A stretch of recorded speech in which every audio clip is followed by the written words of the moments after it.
Par Jūrmalas gada sportistiem atzīti vieglatlēte Laura Ikauniece un pludmales volejbolists Aleksandrs Samoilovs.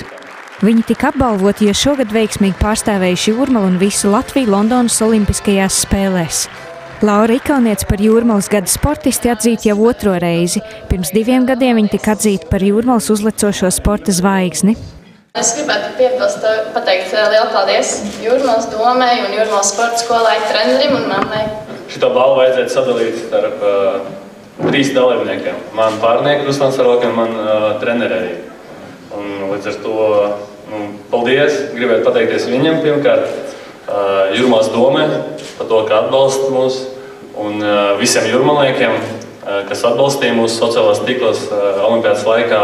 Kā atzīst Jūrmalas domas priekšsēdētājs, Jūrmala ir ļoti sportiska pilsēta un pašvaldība cenšas atbalstīt visus sportot gribētājus.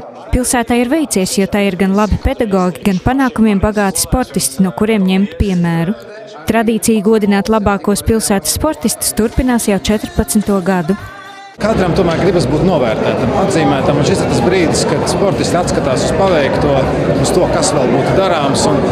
Un ja tu reiz esi kaut ko nopelnījis, tad ir labi, ka tevi arī atceras, atzīmē visas pilsētas priekšā, un šī balva ir jauns stimuls jauniem sasniegumiem. Balvas tika pasniegtas arī par mūža ieguldījumu Jūrmalas sporta attīstībā. Tāpat tika apbalvota gada sporta seniori, gada sporta skolotājs, gada treneris, gada paraugs sportā un Jūrmalas sporta uzlecošā zvaigzne. Godināts tika 2012. gada sporta notikums, pasaules čempionāts ziemas peldēšanā un gada sporta veids Jūrmalā peldēšana, kā arī gada sporta klubs.